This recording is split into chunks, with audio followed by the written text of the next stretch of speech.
Es más, a edición Historia Argentina del siglo XX con su profesor favorito del Instituto Leluar, el profesor Neistat, me imagino, ¿no? Bien. Si bien tengo anotado acá, acordamos la otra vez, ¿no? Por decreto, por supuesto, esto no es una democracia, que el 1 de julio estamos tomando el parcialito. ¿Así es? ¿Todos tienen anotado eso? Sí, profe. Muy bien. Todo, bueno, y si no, algunos se están enterando. Así que el primero tenemos el parcialito, o sea, dentro de 2 semanas.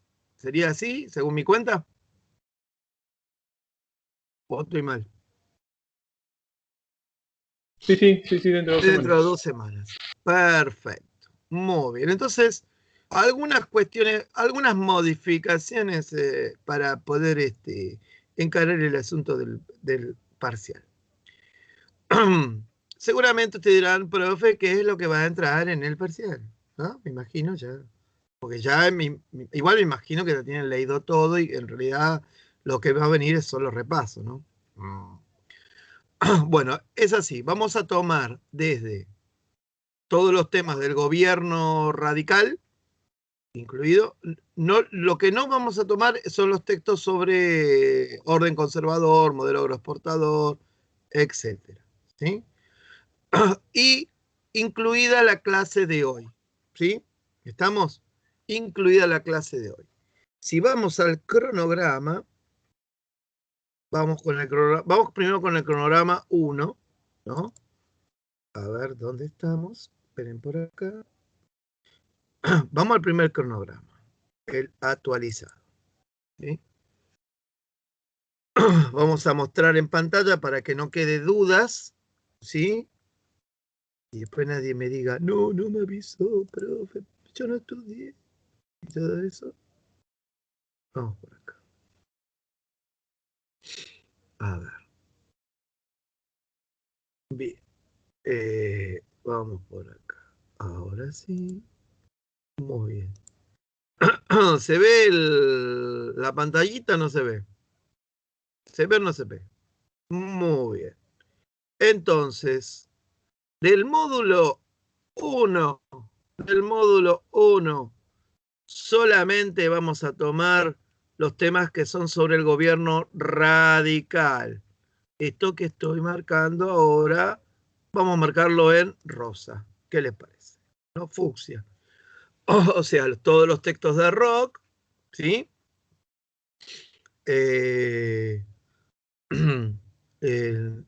Obviamente son la Semana Trágica, el texto de Camarero, ¿sí? Y el texto de Horowitz. No entran los textos de Serra y los primeros textos de rock, ¿sí? Los primeros capítulos. ¿Estamos? ¿Se entendió esto?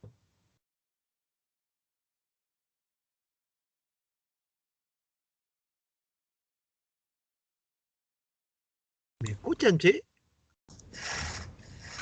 Profe, entonces de rock profe, solamente se tendría lo que aparece. Vamos por partes. Exactamente. Lo que estoy acá poniendo en rosita, el cronograma, es lo que voy a tomar del primer módulo. Ahora vamos al segundo. ¿Sí? Primer módulo. Primer módulo, lo que entra en el parcialito, en el parcial, es de esto, lo de rock. No entran el texto de Serra sobre el régimen conservador y no entran los primeros 3 textos de rock, ¿sí? Que son los elementos componentes, ascenso radicalismo, actividad política, y bueno, recuerdo el texto de Salvatore era, como se dice, complementario, no obligatorio. Y obviamente no lo vi. Vamos con el segundo cronograma, que va del segundo cronograma. ¿Sí? Del segundo cronograma vamos a trabajar, vamos a tomar los siguientes temas. Mira, acá justo está. Ahí, vamos a tomar. Bien. Hemos trabajado el texto de Luque, de García Zanata, el de Luchini, y hoy vamos a trabajar el de Hugo del Campo, como habíamos quedado. ¿Se acuerdan? que pedimos que, les dije que íbamos a hacer una alteración, ¿sí? Entonces, vamos a repetir. Luque, García, Sanata, Luchini del Campo, ¿sí? Del otro coso es Rock, los títulos de los gobiernos radicales, el texto de Camarero y el texto de Orbit. Por supuesto, el Semana Trágica que va dentro del gobierno de Irigoyen, ¿sí? Repito, el primer módulo tomamos una parte nomás y del segundo módulo tomamos todo casi, acuérdense que hay unos textos que son complementarios que no se trabajan, eso no van, y nos están quedando dos textos que son el de Germani y el de Britran. El de Germani, supuestamente lo deberíamos ver la semana que viene, ¿sí? Lo que me pareció piola es, en vez, yo sé que están medios colgados con la lectura, de todos los que están hoy conectados, debe haber 3 que más o menos están al día. El resto viene seguramente por los palos. Entonces, no le vamos a agregar más lecturas. El día 24, jueves, vamos a reunirnos para poder hacer un simulacro de texto, de parcial, explicar cómo va a ser el parcialito y consultas sobre los textos que van. El texto de Germani lo vamos a ver a la clase siguiente del parcial y ya lo integraríamos como parte del módulo siguiente que también les voy a dejar esa semana, ¿sí? O sea, la semana que viene, el 24, que es el jueves, lo que haríamos es una clase breve de repaso. La idea sería, no que yo haga una clase de repaso, porque no vamos, sino si hay dudas sobre determinadas lecturas, ¿no? O lo que hemos trabajado en clase. Entonces, para que a ustedes les dé tiempo de ponerse al día con todo lo atrasado, que seguro que es mucho, ¿sí? Y de paso es un texto menos, ¿sí? ¿Se entendió?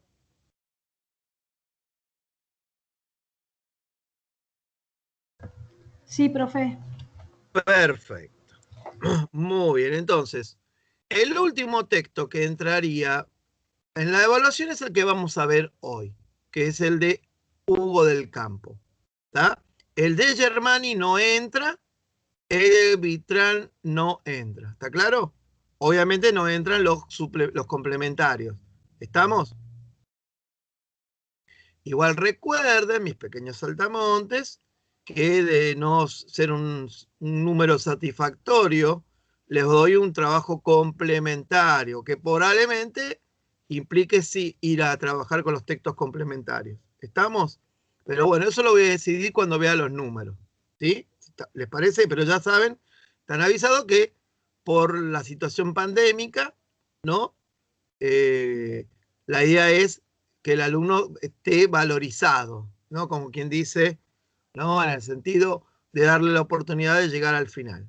Entonces, al que le vaya bien, le vamos a dar la oportunidad de ponerse, recuperar en el mismo camino, ¿no? El trabajo. Incluso ahora viniendo las vacaciones de invierno, hasta por ahí tiene tiempo de ponerse al día más rápido. ¿Estamos? ¿Se entendió eso? Bien. ¿Alguna duda antes de arrancar con lo de hoy?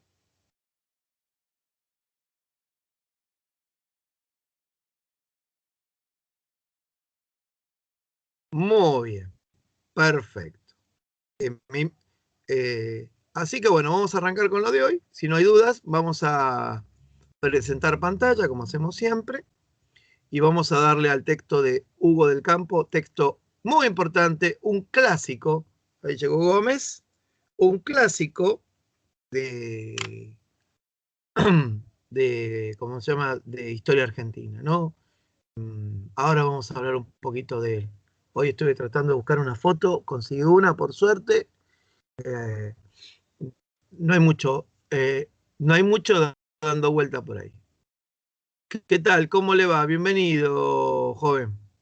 Bien. Parece que Arevalo va y viene. ¿Qué tiene?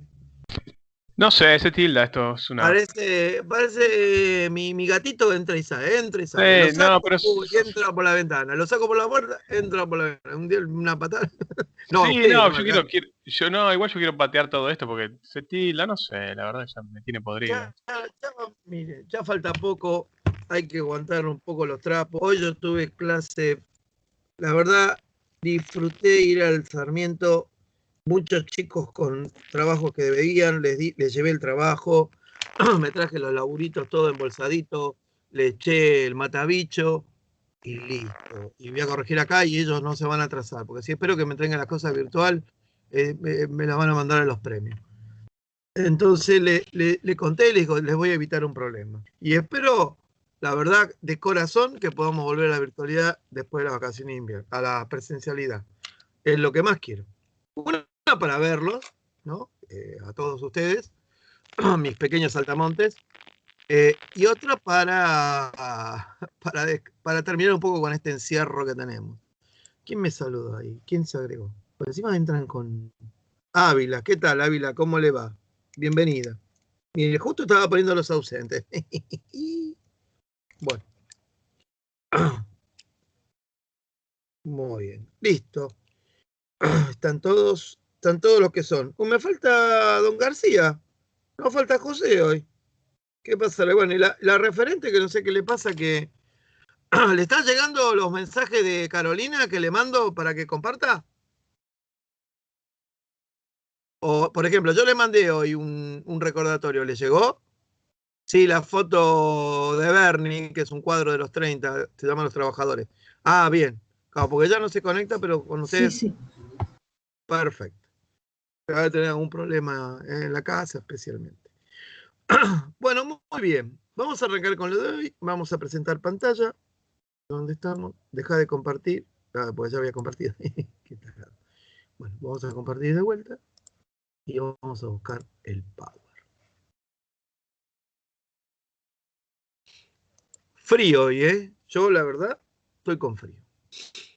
Bueno, estamos en nuestro 10º encuentro, el movimiento obrero durante la década de los 30. ¿Sí?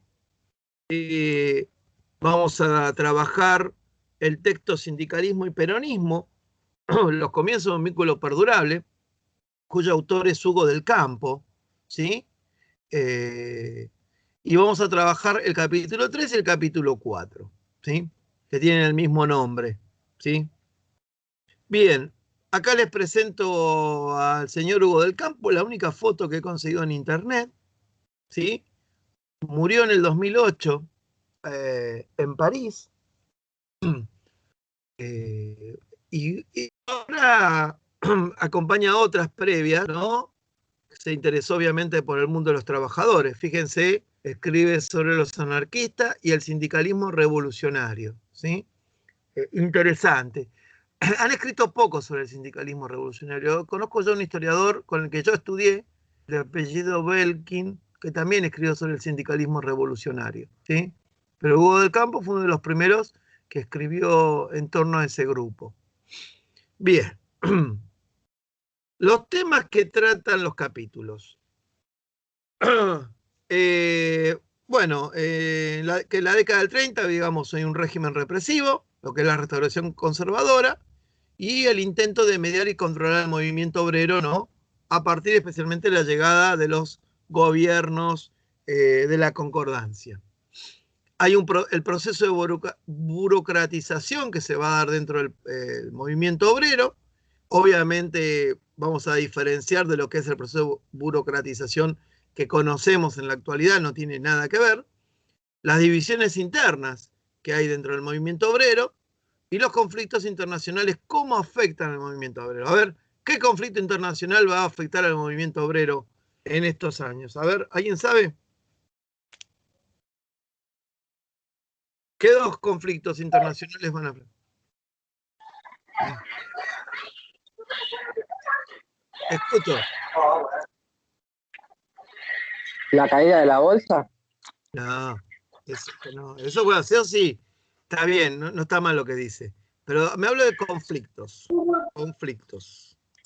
A ver, ¿qué conflictos internacionales que se dan en los 30? a lo largo de los 30 y un poco más. La Guerra Civil Española y la Segunda Guerra Mundial.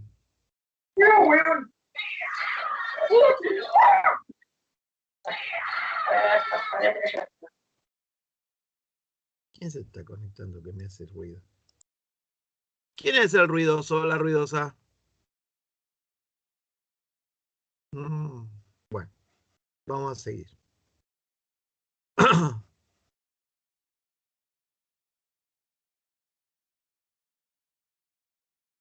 Exactamente. Entonces, los conflictos, por supuesto, la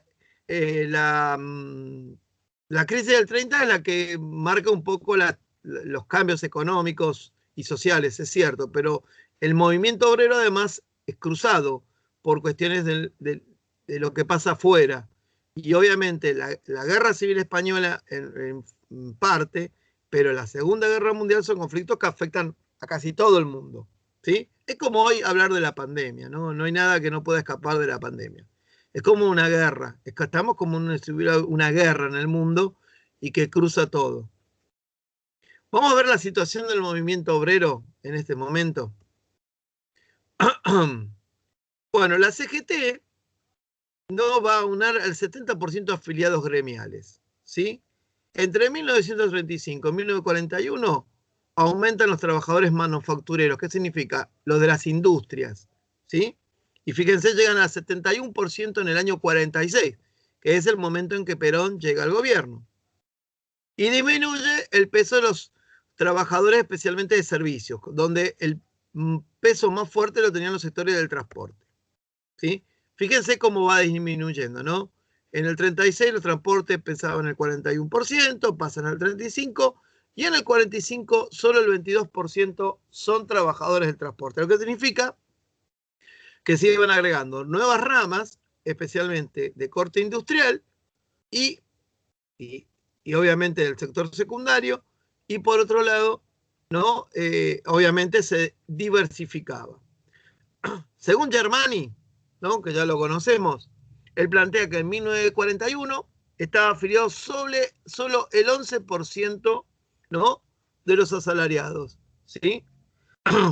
Y fundamentalmente el 13% era del sector secundario, que es la industria, y 23% de las manufacturas, lo que significa que el sector más sindicalizado era el industrial. Y esto tiene una explicación importante. Vamos con los ferroviarios, que es el sector con más peso al principio de los 30. ¿Sí? Eran el sector más sindicalizados, ¿sí? Fíjense, en 1941 el 58% de los obreros ferroviarios está afiliado al sindicato de ferroviarios. Y ahí tenemos, bueno, a lo que son los delegados de la Unión Tranviaria, tenían el 40% de los delegados de la CGT.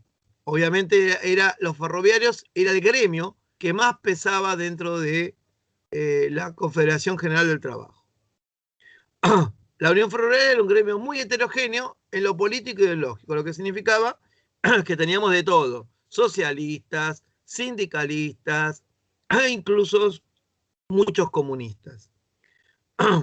El que controlaba la Unión Ferroviaria controlaba la CGT, y este era Antonio Tramonti, que era de corte sindicalista, ¿sí? Y como les dije, el que controlaba la Unión Ferroviaria controlaba la CGT. Otro gremio importante, también ferroviario, era la fraternidad. ¿Saben qué trabajo específico cumplen los agremiados a la fraternidad?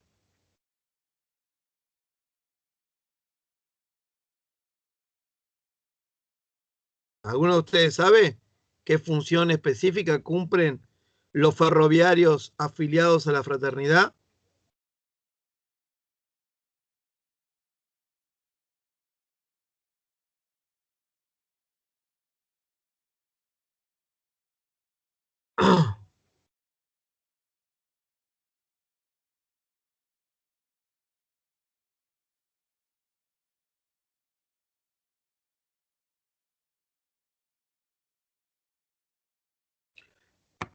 Bueno, veo, ante tanta información, ¿cómo se dice? Ante la avalancha de información que me están dando, les cuento que la fraternidad son los conductores, los maquinistas, ¿no? Los conductores de trenes, que son un gremio, como dijimos, tiene origen socialista y fundamentalmente eran los, digamos, los sectores más, ¿cómo decirlo?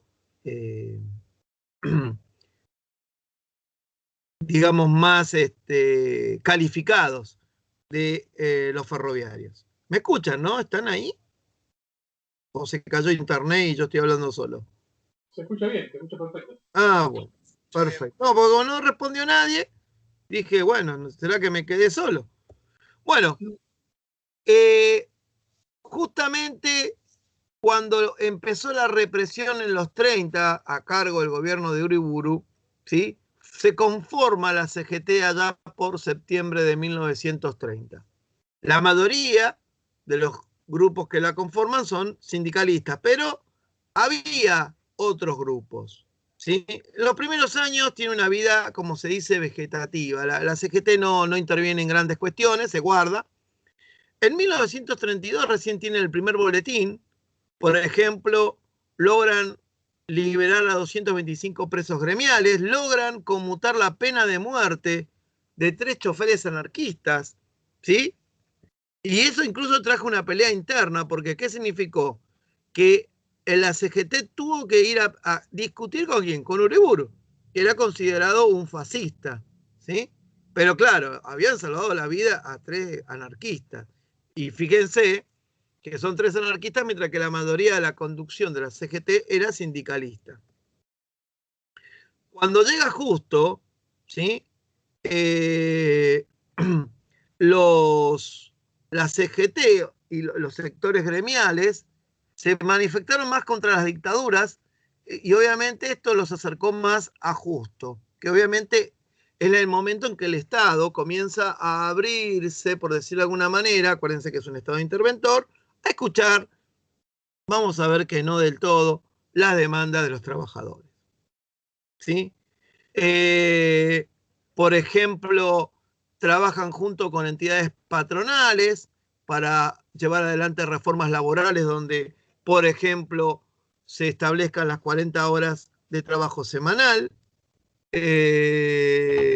También la CGT como entidad solicita a la Cámara de Diputados la intervención estatal, ¿sí? Como Contralor Estatal de la implementación de las leyes laborales. ¿No? Y acá obviamente las disputas internas claramente comienzan dentro del movimiento obrero, donde por ejemplo los socialistas, que son el principal contrincante de los sindicalistas, los acusan a estos de estar muy pegados al gobierno. Por eso dicen que son oficialistas. En estos primeros tiempos, socialistas y sindicalistas tienen una relación bastante correcta, pero tensas, ¿sí? Pero esto va a durar muy poco, ¿sí? Ahora, ¿qué pasaba? Con la represión sobre determinados sectores sociales, los socialistas comienzan a presionar a la CGT, de mayoría sindicalista, para que obviamente comience a expresarse abiertamente contra lo que ellos consideraban la amenaza fascista que se estaba ya manifestando en la Argentina con la detención de anarquistas y comunistas, ¿no? Ustedes piensen, mientras que en Europa están increciendo los movimientos de corte totalitario, el fascismo italiano, el nazismo alemán, ¿no? Lo que está ocurriendo en España con la guerra civil española, ¿no? Incluso después la consolidación de Franco, es como una alarma que llama la atención especialmente de estos sectores más progresistas.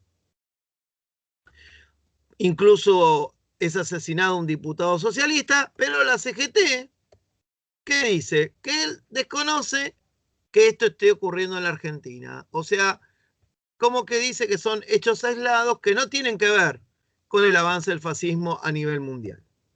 Ahora, por supuesto, pasaron los socialistas de acusar a los sindicalistas de oficialistas, ahora de acusarlos de fascistas. ¿sí?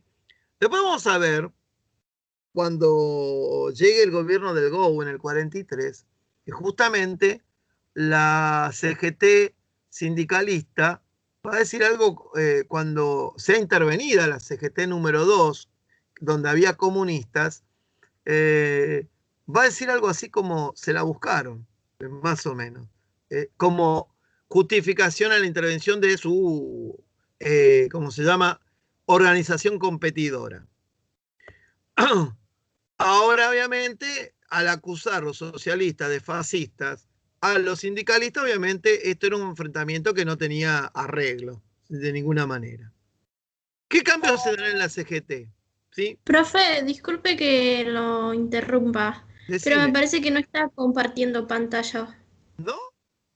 No, ¿Cómo que no? Si no toqué nada. Che, y si me, ¿por qué no me dicen?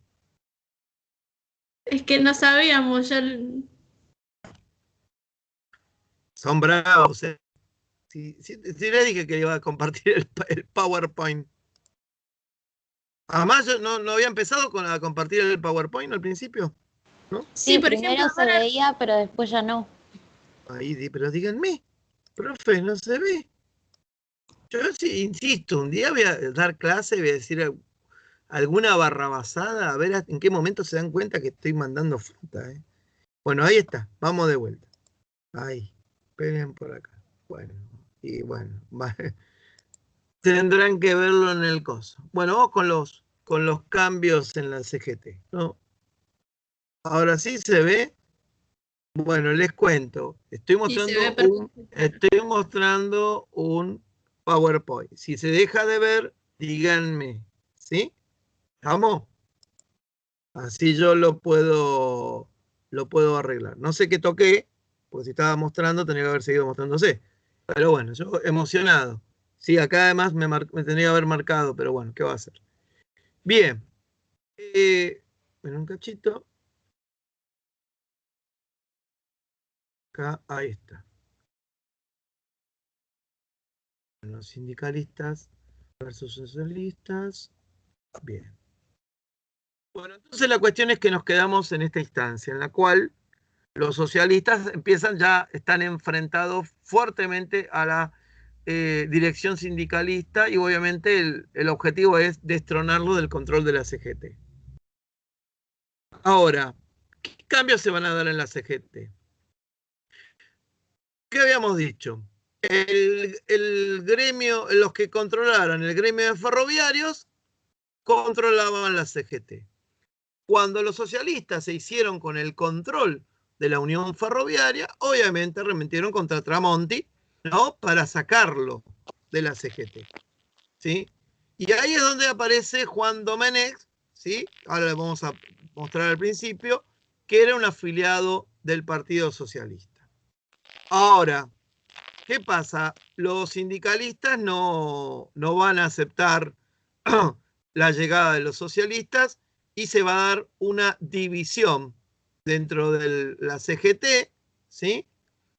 Por un lado, la CGT Catamarca, ¿no? El nombre es por la calle en la que quedaba la sede, ¿no?, de la Confederación General del Trabajo, de mayoría sindicalista, y la CGT Independencia, que eran los que habían ganado el control de la CGT originalmente, ¿no? Entonces comienza todo un proceso de divisiones y peleas, ¿no?, en torno al control de los gremios. Por supuesto que el conflicto se va a resolver en el mismo lugar donde ocurrió, ¿sí? Fundamentalmente en la Unión Ferroviaria. Incluso el ministro Bullrich, que es el abuelo de Esteban, citó, ¿no?, digamos, al Ministerio del Interior, tanto a Domenech como a Tramonti, a ver si llegaba a algún tipo de mediación para mantener, ¿no?, la unidad de la CGT.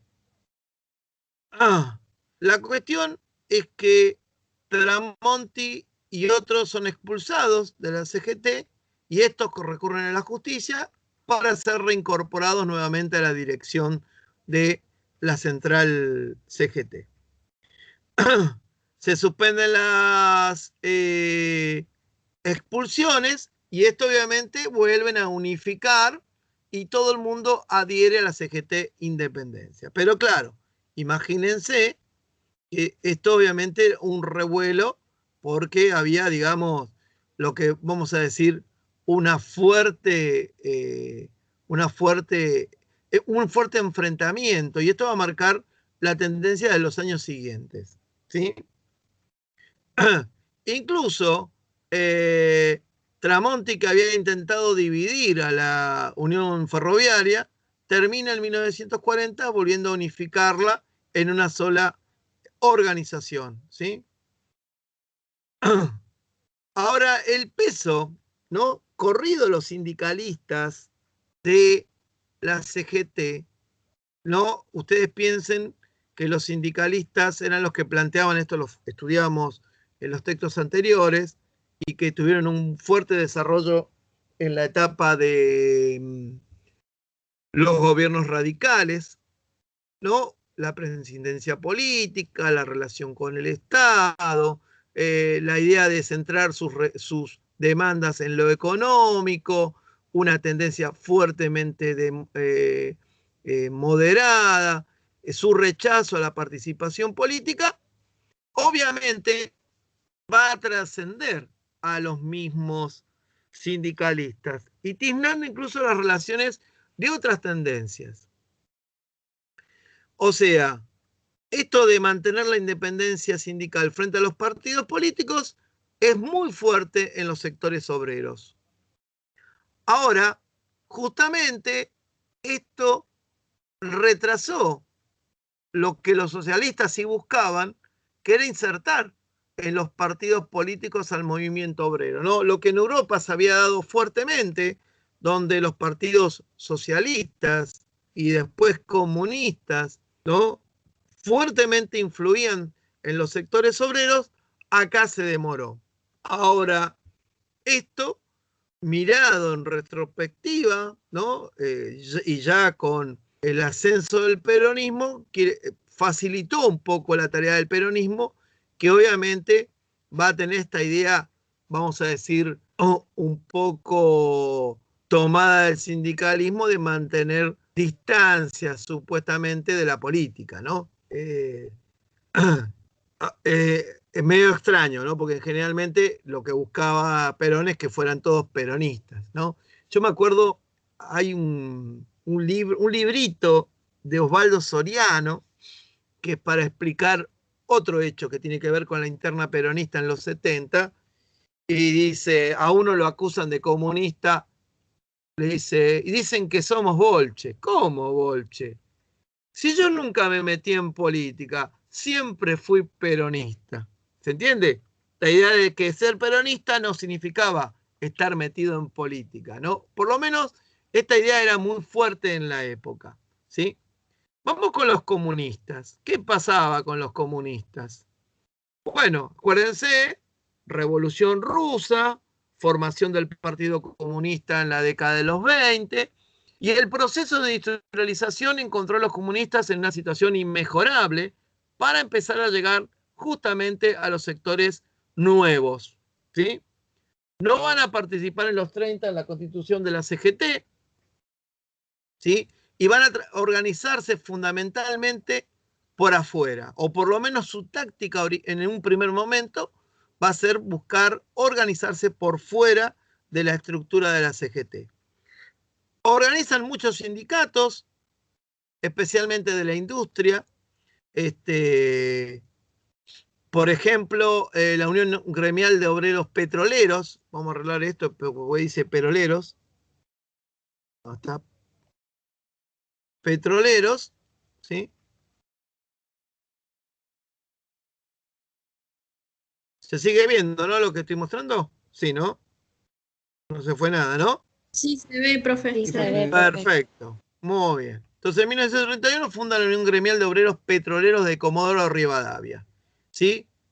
Por ejemplo, llevan adelante una huelga importante que va a ser obviamente reprimida por el gobierno, Pero los comunistas se están haciendo presentes cada vez más en gremios muy importantes, ¿sí? ¿No? Generando una nueva tendencia, ¿no? Los socialistas, digamos, estaban a la izquierda del sindicalismo, pero resulta que a la izquierda de los socialistas comienza a aparecer la tendencia comunista fuertemente. ¿Cómo? Una pregunta, ¿dijo que en el 31 se funda la Unión Gremial cuánto? La Unión Gremial de Petroleros, ¿sí? Que es un poco lo que vos tenés que entender, que muchas de los gremios que funda el comunismo y anteriormente el anarquismo son como los antecedentes de los gremios que después el peronismo va a controlar, ¿sí? Pero son los primeros que... El grado de organización de estos grupos es muy interesante, porque justamente son los que le empiezan a dar entidad gremial a sectores que antes no los tenían, ¿sí? Bien. Perfecto, gracias. Por ejemplo, funda la Federación Obrera de la Industria de la Carne, ¿sí? Importante gremio, que después vamos a ver que tiene una importante relación cuando Perón llega a convertirse en secretario de Trabajo, ¿sí? Ahí sobresale un dirigente comunista llamado José Peters y que va a tener un rol central en la organización gremial, ¿no? De parte del Partido Comunista. Ahora, entonces se estaba dando un proceso bastante particular. El Estado, ¿no? Obviamente respondía reprimiendo a los comunistas. Sin embargo, los comunistas cada vez les iba mejor, ganaban prestigio. Ahora, cuando decimos prestigio, significa, ¿sí? Ganaban el aprecio de los sectores obreros que veían en los comunistas tipos coherentes en la lucha, independientemente que aceptaran o no sus ideas, ¿sí? Y obviamente esto era muy importante en un contexto donde la industria se estaba desarrollando fuertemente.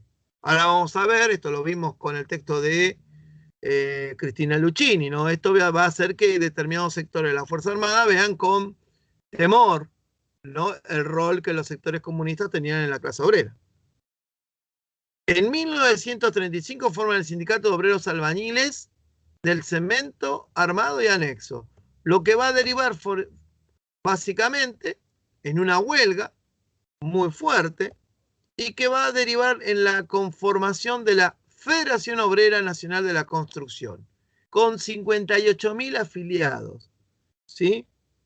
Que era fíjense, miren si era importante que era la segunda, el segundo gremio, ¿sí? Después de la Unión Ferroviaria, ¿sí? Entonces, veamos un poquito. En el petróleo, en la carne, en la construcción, los comunistas empiezan a hacer pie fuertemente, ¿sí? Acá lo tenemos a José Peters. Seguramente esta es una de las fotos cuando lo detuvieron. Pobre José Peters, ¿sí? Y este librito que debe andar por ahí en algún lado, que se llama Crónicas Proletarias y donde él cuenta un poco sus experiencias en la organización del gremio de la carne. Después vamos a ver, cuando veamos el texto de Juan Carlos Torres y cuando empecemos a ver el tema del peronismo, vamos a ver las relaciones, no extraordinaria, pero extraña relación que se va a dar entre estos dirigentes comunistas y Perón. Y cómo Perón entiende claramente que tiene que desactivar la actividad peronista, pero claro, entiende que no alcanza solo con la represión. Eso es muy interesante. Y esto habla de la muñeca política de Perón frente al movimiento comunista, que está lleno de contradicciones, porque eso también es importante. Un poco el fracaso del comunismo en la Argentina, el fracaso en el sentido de que no logra sentarse totalmente en los gremios, ¿no? Si bien tiene un peso, importancia, no logra consolidar eso y no logra tener, por ejemplo, representación electoral, tiene que ver con las contradicciones mismas que tiene el comunismo. En la década del 30, ustedes piensen que se están dando, así como está creciendo los movimientos fascistas en Europa digamos, en la interna de la Unión Soviética, que obviamente es el corazón del comunismo mundial, ¿sí? Dando transformaciones como purgas, persecuciones, etc. Lo que significa que la línea política a nivel internacional va a cambiar constantemente. Y esto va a llevar a estas contradicciones donde los dirigentes comunistas, llevando adelante la política internacional trasladada al país, va a tener como idas y vueltas, ¿no? Esta idea de, bueno, vamos todos con un frente popular contra el fascismo, no vamos en contra y ya no querer ningún frente denunciando el capitalismo y el colaboracionismo socialista y así. Y esto obviamente va a traer bastantes complicaciones. Y acá vemos que obviamente los socialistas que han logrado desplazar a los sindicalistas comienzan a tener un nuevo rival, que es el comunismo. Ahora, en 1935, ¿sí? Los gremios comunistas van a empezar a pedir su ingreso a la CGT. Olvídense que los sindicalistas o los socialistas no los quisieran, pero es un cambio de táctica. Porque ¿qué tiene que ver? La táctica del Frente Popular contra el fascismo. Entonces, dejan la vieja táctica de generar gremios paralelos, ¿no? Y quitarle importancia a los sectores sindicalistas y socialistas y ahora quieren entrar. Y al principio va a haber una buena relación entre socialistas y comunistas porque van a estar medianamente relacionados en hechos, ¿no? Especialmente en torno a campañas de tipo internacional, como por ejemplo el apoyo a la lucha republicana en España, ¿sí? En lo que es la Guerra Civil Española. Entonces, además, los comunistas también, ¿sí? Como que ceden, ¿no? Quizás eran los más cerrados, por decirlo de alguna manera. Entonces, pueden como coincidir en lo que podría ser una campaña conjunta contra el avance del fascismo, ¿no? Esto podría entenderse así. Ahora, cuando llega la Segunda Guerra Mundial, ¿sí? Esto se complicó. Porque claramente los socialistas se van a alinear en el bando antifascista, anti-alemán, anti-nazi. Sin embargo, ¿sí? Y por ejemplo, logran que la CGT rechace, ¿no? Unánimemente al nazifascismo. Acuérdense que los comunistas todavía no votaban dentro de la CGT. Los comunistas decían que había que mantener la neutralidad. Claro, ¿por qué? Acuérdense que en 1939 se firmó el pacto, ¿sí? Molotov-Ribbentrop, ¿sí? Un acuerdo entre Alemania y la Unión Soviética, ¿no? Era un pacto de no agresión, pero a la vez era un pacto para dividirse Polonia, ¿sí? Acuérdense que terminado ese pacto, Alemania invade Polonia e inicia la Segunda Guerra Mundial. A las pocas semanas, los soviéticos invaden por el otro lado a los polacos, ¿no? Tomando el país por completo. Y por un tiempo van a compartir el control de Polonia, ¿no? Que los alemanes quieren destruir y los soviéticos también, ¿sí? Incluso los soviéticos llevan adelante una matanza de oficiales, matan como unos 5.000 oficiales polacos, ¿sí? En los bosques de Katyn.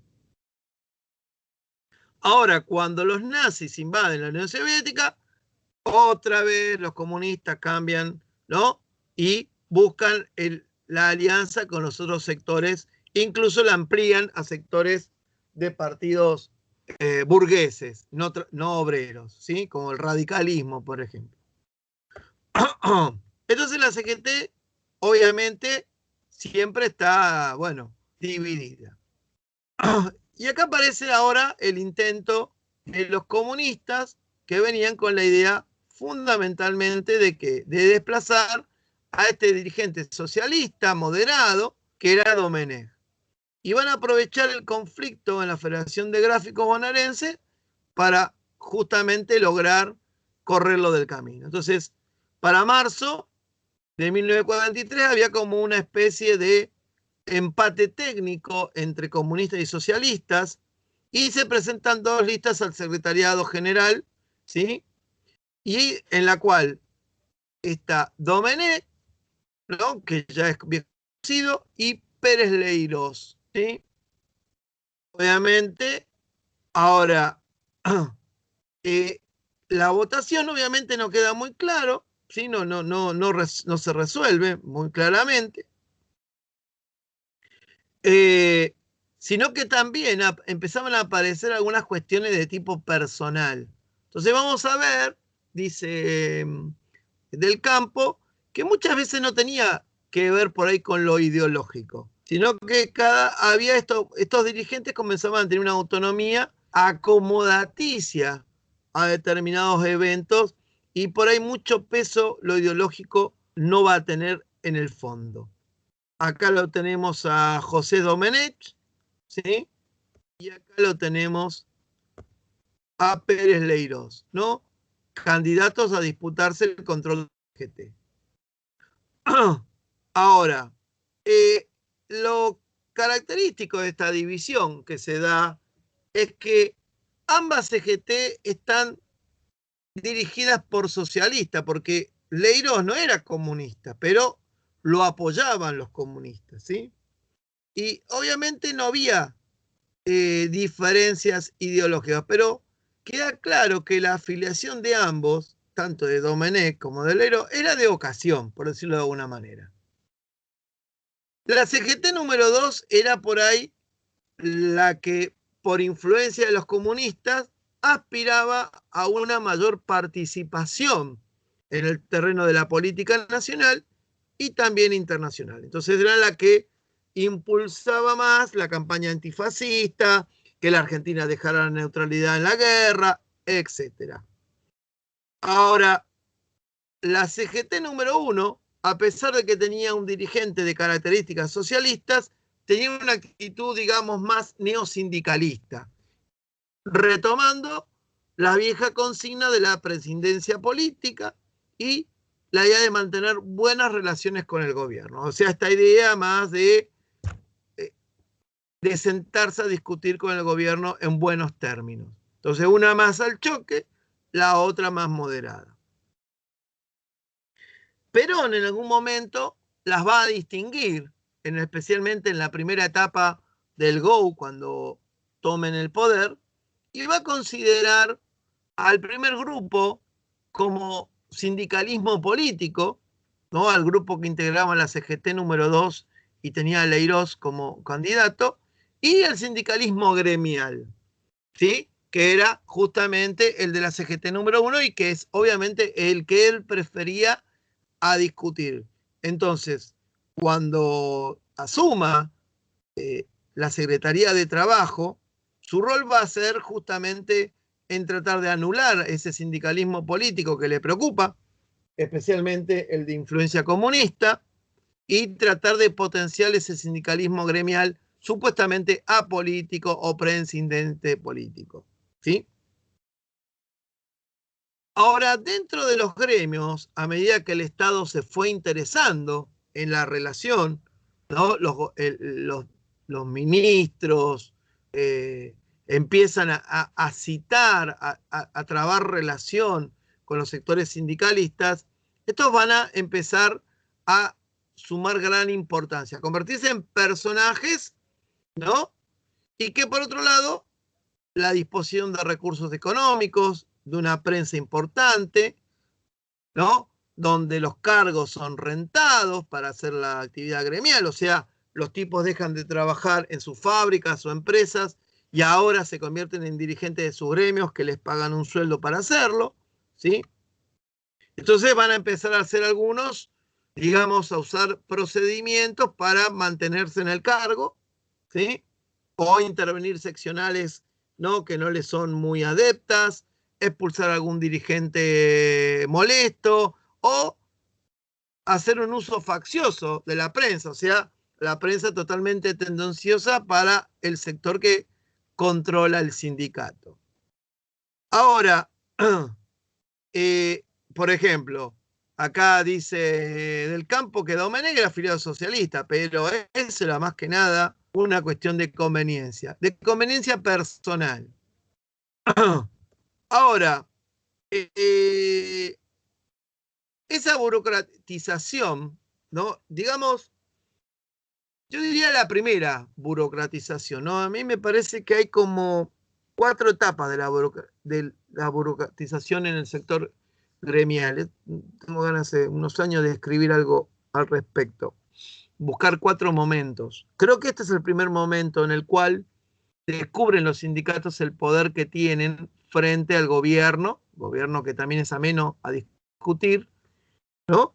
Después yo diría que viene un segundo proceso con Perón, que es donde pierden independencia fundamentalmente, ¿no? Y tiene que ver con que se subsumen al Estado. Yo diría después que vuelven a lograr a tener independencia en el momento de lo que es la resistencia peronista y la lucha por la vuelta de Perón. Y finalmente me parece que durante la dictadura esa burocracia se vuelve totalmente criminal al colaborar incluso en la desaparición de dirigentes sindicales, ¿no? Me parece que ahí están los procesos. ¿Podemos decir un quinto durante la vuelta a la democracia? Sí. Pero bueno, ahí tengo una idea para desarrollar. En algún momento voy a sentar a escribir. La cuestión es que justamente en este proceso, uno de los obstáculos para esa burocratización, y obviamente tiene que ver que explica las otras, ¿no? Hoy no hay obstáculos, no hay gremios paralelos. Hoy, acuérdense que siempre hay una organización que tiene que ver con ¿qué?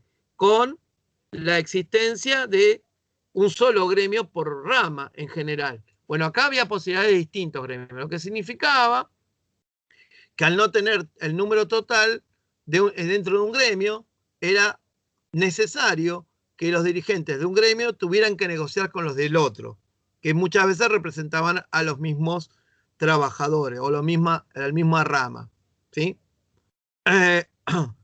Por supuesto que la afiliación a los sindicatos era voluntaria y cuando las bases se sentían descontentas se desafiliaban, lo que implicaba una pérdida importante de ingresos de los sectores sindicales. Ahora, igual aclara Del Campo que esta burocratización no era quizás una burocratización que podría pensarse como un proceso de corrupción de los dirigentes sindicales, como por ahí sí hoy nos podemos imaginar, ¿no? A los líderes sindicales, ¿no? Por ejemplo, Moyano, ¿sí? La mayoría de estos dirigentes vivía bastante modestamente, dice el autor, ¿sí? Por ejemplo, Domenech, que tenía aspiraciones políticas, se jubiló como ferroviario, ¿sí? Y vivió de eso hasta que murió, ¿sí? Por ejemplo, en algún momento hay algún tipo de crítica a dirigentes que, por ejemplo, en la oficina del sindicato ponían una alfombra persa un poco cara y esto era motivo de crítica de la oposición, ¿no? Acusando de que se está burguesando, pero es que podía escucharse. Ahora, ningún sector, salvo los anarquistas, que obviamente eran un grupo ya súper minoritario en esta etapa, rechazaban tener algún tipo de relación con el poder político. Los sindicalistas, los socialistas, los comunistas. Porque si bien los socialistas y los comunistas buscaban estructurar políticamente al movimiento obrero, consideraban que no tener al Estado como interlocutor era algo válido. Por supuesto, cada uno con su estrategia. Sin embargo, los sindicalistas, que eran partidarios de la no incumbencia política, sí aceptaban abiertamente, ¿no?, la intervención del Estado y la discusión con ellos.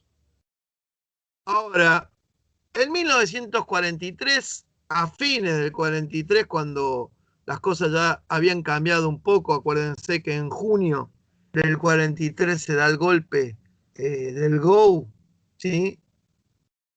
No cambió la actitud del movimiento obrero frente al poder. Movimiento obrero abierto a discutir y a escuchar propuestas desde el Estado. En este caso, un Estado cooptado por militares de corte nacionalista, ¿sí? Con un discurso industrialista, ¿no? Y después vamos a ver qué otros elementos más.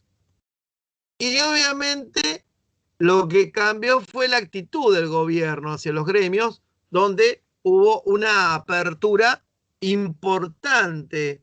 Porque si algo pasó en la década del 30 es que esa apertura fue mínima. El Estado tuvo relaciones con los gremios, pero de ninguna manera aceptó la mayoría de los reclamos. Entonces, vamos a ver que durante toda la década del 30, la larga década del 30, que diríamos que termina en el 43, con la llegada de la Revolución de Junio al poder y el gobierno de Ramírez, con Perón como secretario de Trabajo, marca una época en la cual hubo todo un proceso de crecimiento industrial, ¿sí? No, pero para seguirle pegándole. ¿Tu campera es marrón, Santi, verde? Y si apagamos el micrófono, Gerald. Uy, perdón, profe. Estás hablando. Porque se me salió, perdón. Bueno, la cuestión es que justamente era un proceso en el cual había habido un proceso de acumulación industrial muy importante, ¿no? Esto lo vimos con el texto de Luchini, y no hubo ningún proceso de distribución del ingreso a favor de los sectores obreros. Lo que marcaba la década del 30 era un proceso en el cual los obreros habían organizado, habían llevado adelante un proceso importante de huelgas, habían consolidado una importante dirigencia, ¿no? Con cierto grado de experiencia, que después vamos a conocer como la vieja guardia sindical, pero no habían logrado triunfo alguno. Bueno, por ahí lo que uno debería leer al revés es, después de lo que estuvimos viendo, en que hubo muchas peleas internas, ¿no? Sindicalistas versus socialistas, socialistas versus comunistas, ¿no? Y por ahí eso fue lo que por ahí debilitó, ¿no? Eso sería un estudio, una mirada inversa, ¿no? La posibilidad de concretar una lucha coherente contra, no sé, por los derechos de los trabajadores. La cuestión es que con la llegada de Perón a la Secretaría de Trabajo, eso va a cambiar. Y lo vamos a analizar con el texto de Juan Carlos Torres.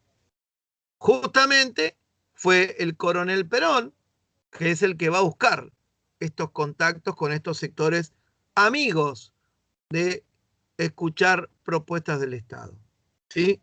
Y obviamente tiene que ver con la apertura de una nueva era en la historia argentina, que ya es el estudio del peronismo, que no es justamente tema de esta noche, ni mucho menos. Pero si algo tenemos que entender es que la década del 30, con todas las contradicciones que presenta, prepara el terreno para una cosa central en la historia argentina, que es el surgimiento del peronismo. Que eso es lo que vamos a trabajar en las próximas, como se dice, en los próximos encuentros, ¿sí? Que eso nos va a llevar a organizar. Que se me cayó Ávila del coso. Andan mal las conexiones de internet, che, ¿qué pasa? Se me van y vienen los alumnos. Cuando pasa eso en el Power es porque se nos tilda y tenemos que como actualizar, por así decirlo. No, yo también me parece que por ahí tiene que ver un poco con la imagen que uno muestra, por ahí hace pesada la transmisión. La verdad desconozco, si ustedes me preguntan a mí. Igual anda muy mal internet, es un desastre. Bueno, a mi suegra le afanaron los cables la semana pasada y hoy por suerte le restituyeron los cables. Para mi gusto, fue bastante rápido la restitución de los cables afanados, ¿sí? Y así que bueno, hoy estaba contenta la vieja porque tenía internet de vuelta y todo eso, y teléfono.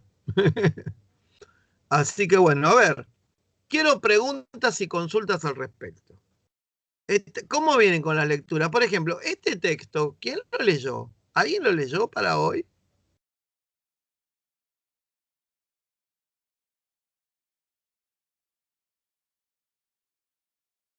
Como quien dice, tu silencio me tranquiliza. Sería la cuestión. Y bueno, ahora, a partir de lo expuesto, ¿no?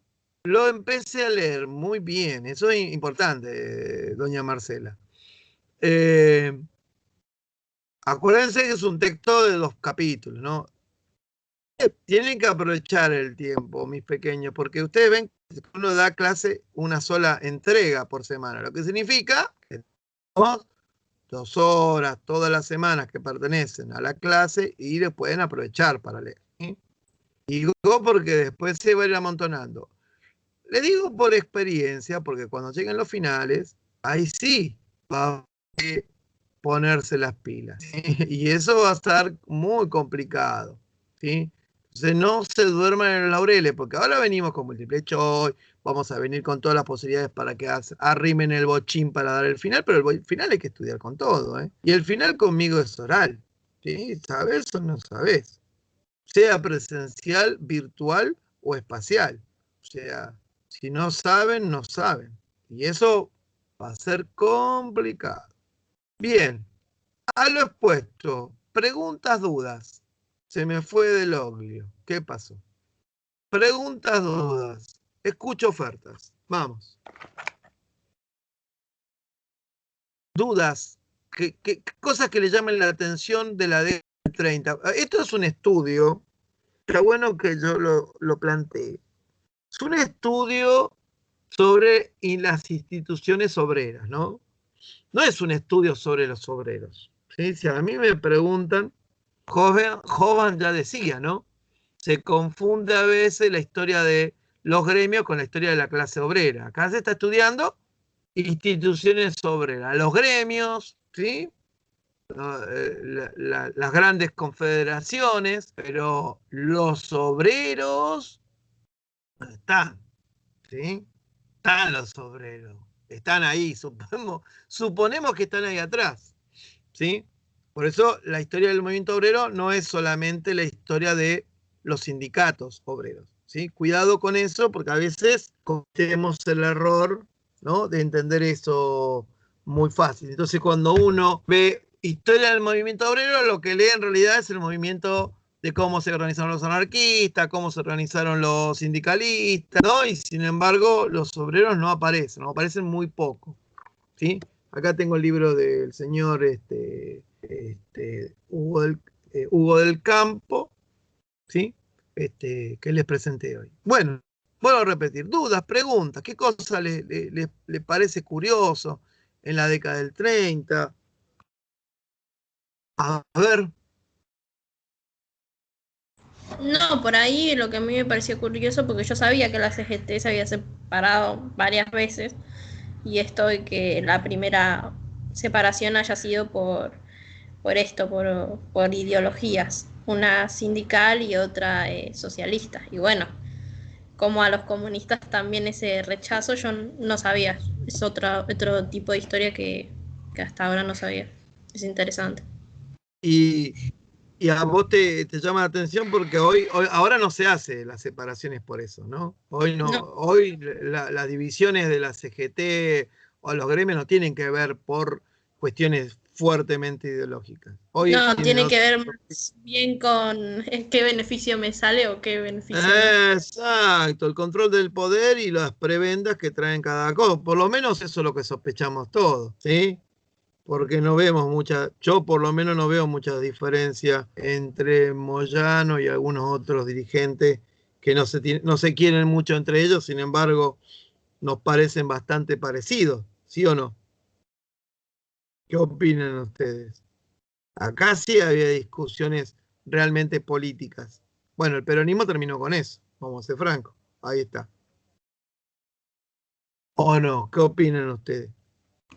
No, sí, yo opino que es como usted. También por ahí lo que me interesó el libro, después veo si lo puedo conseguir, el hecho de, no sé si ahí se desarrolla por la caída de, porque como usted dijo al principio de la clase, el ferrocarril tenía un papel central en el movimiento obrero y ahora en la modernidad no es, sino que es el camionero el que tiene mayor poder en el movimiento obrero, por así decirlo. Sí, bueno, pero eso tiene que ver con las transformaciones económicas de determinados procesos. Por ejemplo, durante el menemismo, luego la destrucción de los medios de transporte como el ferrocarril generó que lo que es el transporte de camión creciera exponencialmente y obviamente su representación sindical. También tiene que ver con cuestiones, pero sí está muy bien eso. Sí, ahí está. Estas cuestiones es interesante porque obviamente es muy difícil comparar con lo que uno ve ahora. Vuelvo a insistir, estos dirigentes no eran corruptos en su mayoría. Difícilmente encontrarías a alguien parecido a los que conocemos. Seguramente debe haber dirigentes sindicales que quieren hacer las cosas bien, pero es muy difícil. En cambio acá las disputas eran ideológicas o personales, ¿sí? O por de tipo de gravitación de poder, pero difícilmente encontrarás un dirigente deshonesto. Bueno, Perón usó un poco el argumento de acusarlos de deshonesto, algunos de ellos, cuando ya no los necesitó más, ¿sí? Al mismo Cipriano Reyes, al mismo Luis Gay los va a acusar, ¿no? De quedarse con los vueltos en los gremios, falsamente, por supuesto. La idea era, obviamente, correrlo de la escena política. Después vamos a ver cómo funciona eso en el otro contexto. Pero acá sí tenés la consolidación de una dirigencia, ¿sí? A mí lo más interesante que me parece es cómo se consolida esta ala de tipo neosindicalista, ¿no? El sindicalismo está totalmente batido, porque el socialismo lo barrió y el comunismo también. Sin embargo, dentro del mismo socialismo, ¿no? Se arma como una especie de híbrido, ¿no? Síndico-socialista, ¿no? Que mantiene esta idea de la presidencia política y la idea de acercarse al Estado, aunque sea un coronel, que para los sectores más progres es un fascista, cosa que no lo era, pero que quedaba claro que venía de un gobierno que había entrado por de hecho al poder y no por los votos ni mucho menos, ¿sí? Eso también habla un poco del rol que el sindicalismo tiene en torno a la democracia o a la visión de la democracia, ¿no? Lejos de cuestionar la intervención del Estado a partir de un golpe de Estado, valga la redundancia, ¿no? Algunos sectores prefieren acercarse al gobierno del GO y a Perón en particular, ¿no? Y bueno, ya sabemos que los que sean críticos van a ser reprimidos, ¿sí? Pero en general la mayoría va a acercarse. Y especialmente después lo vamos a ver cuando empiecen a llegar realmente las concesiones de parte del gobierno del GO, ¿no? A realizarse lo que se llamarían las reivindicaciones atrasadas, ¿sí? Pero sí, es muy llamativo las diferencias entre el movimiento que conocemos en este momento y lo que va a venir después. Después lo que vamos a ver es más sometimiento de parte del movimiento obrero, especialmente de su dirigencia, ¿no? Pero también tiene que ver con las bases, ¿no? Las bases de acá son mucho más móviles, mucho más militantes, mucho más comprometidas, mucho más politizadas. Incluso las bases sindicalistas eran bastante conocedores, ¿no? El rol de la prensa obrera. Acá tenemos, por ejemplo, la aparición de los periódicos sindicales, que también es interesante eso, ¿no? O sea, no solo, digamos, periódicos partidarios, como podía ser los periódicos del Partido Comunista o el Socialista, sino prensa sindical, ¿no? Que también es muy interesante estudiar. Bueno, ¿alguna duda, alguna pregunta, alguna discusión, alguna queja? Profe, una consulta para sacarme la duda. ¿Qué diferencia hay entre asociación sindical, federación sindical? Estaba escuchando ahí, siempre veo que asociación. Buena pregunta. ¿Qué diferencia hay? La idea de la asociación fundamentalmente tiene los orígenes. La idea de asociarse y tiene que ver con una tradición que no solo excede al sindicalismo, ¿sí? Y generalmente era la que tenía que ver con, ¿cómo sería la palabra? Con la organización de determinado gremio en particular. Mientras que las federaciones, ¿sí?, generalmente respondían a un modelo que impulsaron mucho los comunistas, de unir distintos gremios, ¿sí?, sin llegar a conformar una unidad general. Entonces la federación, ¿sí?, tenía que ver con juntar distintas expresiones gremiales e incluso dentro de una rama distintas versiones, ¿no? Por ejemplo, distintos oficios que pertenecían a una misma rama. Por eso la idea de la federación tenía que ver con eso. Los anarquistas en algún momento utilizaron la idea de federación, ¿sí? Por ejemplo, en la Patagonia, la Federación Obrera de Oficios Varios, ¿sí? Entonces, esta idea de la federación venía con la idea de reunir en conjunto el movimiento obrero. Y esto obviamente los grupos más politizados, anarquistas en un primer momento y comunistas después. Por supuesto, después vamos a ver que algunos, también el peronismo toma algunos, ¿cómo sería la palabra? Algunos términos que provienen de otros grupos ideológicos. No sé si contesté su pregunta. Sí, o sea que asociación es lo mismo que unión, vendría a ser, y federación es una... Sí, qué sé yo, lo que pasa depende de dónde viene, ¿no? La asociación siempre apunta a algo más liberal, ¿entendés? Por eso la idea de que te asociás porque vos querés, la unión es como más, tiene ya más una cuestión política. Sí, pero independientemente después terminan tomando nombres diferentes. Lo que pasa es que la asociación tiene una tradición de lo que fue el asociacionismo, vamos por acá, de finales del siglo XIX, que no solo incluía a los sindicatos, sino, por ejemplo, ¿sabe a qué cosa, chicos? El asociacionismo incluía a los clubes de fútbol. Cuando ustedes revisan el origen de la mayoría de los clubes de fútbol argentinos, están entre el final del siglo XIX y los primeros años del siglo XX. ¿Sí? Y ahí tienen todas asociaciones. Son. ¿Sí? Buenísimo, profe. Bueno, perfecto. Muy buena pregunta, Peralta, ¿eh? Muy buena pregunta. ¿Podríamos preguntar algo diferente? No, pero está bien porque a veces los términos tienen un peso importante en la consideración, ¿eh? No es lo mismo decir asociación que decir unión, no es lo mismo decir asociación que federación. Por ahí lo deberíamos aclarar por ahí de entrada. Está bueno esto de los conceptos.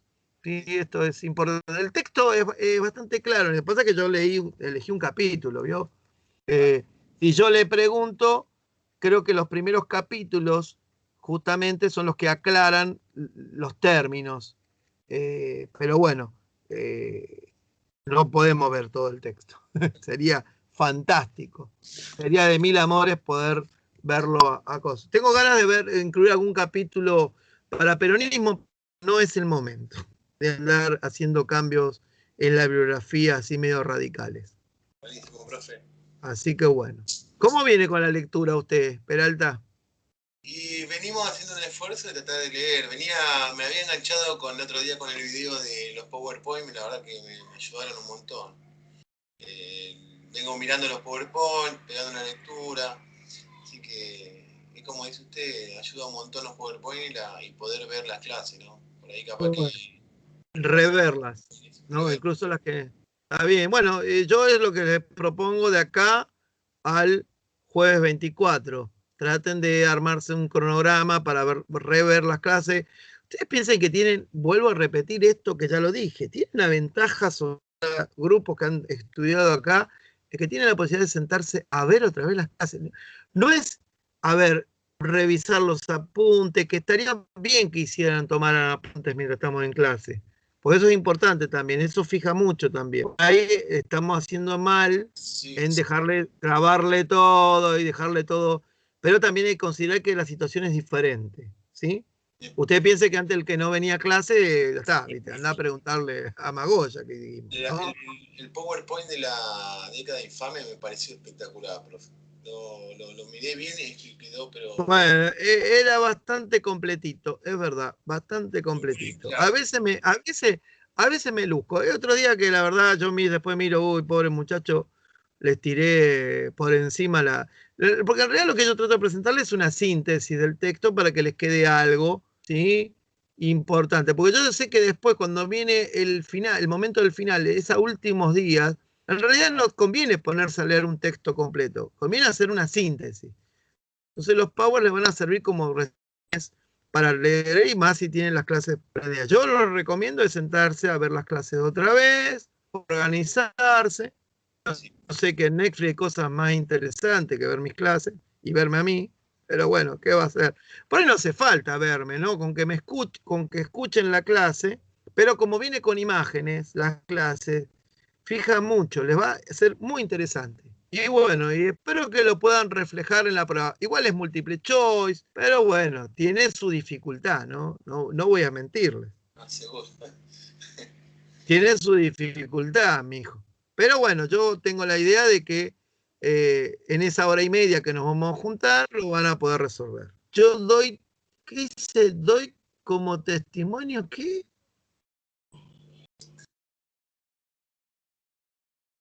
A ver qué dice. A ver si leo todo. Perdón, hay gente que escribe en el chat y yo no le doy bolilla, disculpen. Bueno, todos los que... A ver qué dice. Yo doy como testimonio que es así. Los Powera, dice. Los Powera. Bien. Entonces, consultas, dudas. ¿Alguna otra pregunta? Bueno, yo diría, un pequeño saltamonte, ya bastante grandote, ¿no? A punto de recibirse alguno de ustedes, ¿sí? El 24, en vez de dar Germani, que para mí sería lo más fácil, y ya meterles Germani en la prueba, vamos a hacer, primero les voy a traer, ya, si les parece, quieren, si llego, le hacemos una pruebita de simulacro para que vean cómo van a ser las preguntas, ¿les parece? ¿Quieren que hagamos algo así? Ponele 5 preguntas sin valor, ¿no? Así para ver cómo les va. ¿Quieren? Hacemos en 10 minutos una pruebita a ver cómo la ven. ¿Sí? Ahí Jiménez me aplaude. Bien. Y preguntas, ¿no? Hacemos consultas, ¿no? Que tengan sobre la bibliografía, ¿no? Porque me imagino, o creo, ¿no? Yo soy medio crédulo en esta cosa. Con los pibes más todavía. Los pibes me fantasmean, me hacen cada promesa, los pibes en la escuela es increíble. El famoso, sí, profe, me pongo las pilas. Me quedé acá una semana más, con todo amor y cariño, ¿sí? Se pongan más al día. Entonces, la clase que viene, las preguntas vengan con todo, ¿no? ¿Sí? Y sí, los grandes también, sí, algunos muy grandes. Esos tienen más, esos son los peores, porque esos ya tienen como, en cambio los pibes como que, qué sé yo, es más inocente, pero los más grandes ya son ya como más maquiavélicos. Y más cuando uno le agarran el tiempo. Sí, no lo digo por usted, Marita, pero bueno. La cuestión es que la idea sería que nos podamos encontrar para consultar preguntas. No piensen que yo voy a dar una clase, nada. Preguntas concretas, ahí sí, tiramos lo que se necesite saber. Y concreta, ¿no? Me digan, a ver, profe, ¿qué me puede decir del radicalismo? No, así no, cosas concretas. Y si la cosa da, si hago a tiempo, porque también tiene que estar mi tiempo, hacemos un simulacro de parcialito, el múltiple choice. ¿No? Traigo preguntas similares a las que van a estar en el parcial, ¿no? Y listo. ¿Estamos? ¿Les parece? ¿O no? Bueno. Sí, profe, espectacular. Bueno, entonces, si no hay preguntas, no hay dudas, no hay quejas, ni contramarchas, Los espero el jueves que viene, se me ponen a leer, se me ponen al día. Yo sé que vienen los demás parciales también, porque esa es la otra. No es solo Neistat que les va a tomar parcial, vienen todos los demás. Y con todos los demás están igual, porque yo también pregunto a los compañeros, che, ¿cómo va Acuerdo? Y no me leen nada. Digo, entonces, ¿para quién leerán? ¿Qué sé yo? Así que bueno, nos estamos viendo. Revean las clases, lean, pónganse al día y los espero el 24, jueves 24. Estamos y hacemos, creo que jueves 24, no sé, creo que cae el jueves 24 que viene, ¿no? Bueno, no sea chupamedia tampoco, Bebans. Puede haber quejas, ¿cómo que no? Todo el mundo tiene derecho a quejarse.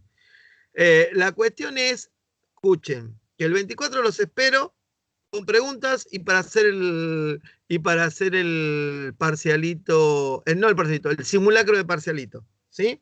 Que van a hacer 5 preguntitas como para que todo el mundo pueda hacerlo. ¿Estamos? Bueno, mis pequeños, no mis pequeños, mis grandotes saltamontes, se me cuidan, ¿sí? Gracias, Arévalo. Bueno, saludo a todos los padres que están del otro lado, no sé cómo es realmente todos, pero bueno, les mando fuerte abrazo a los padres. Ahí, bueno, Gerald, yo sé que ahí anda siempre luchando con su familia. Abrazos y abracen a sus padres. Bueno, abrácenlos si pueden con esta pandemia, pero bueno, que se me cuiden mucho. Así que nos vemos el 24 y lean, ¿sí? Por favor, les pido. Cualquier cosa que necesiten me dicen, porque a ver, por ahí falta algún video en el Classroom y todo eso, estamos en comunicación. Así que se me cuidan. Esperen que vamos a dejar de grabar.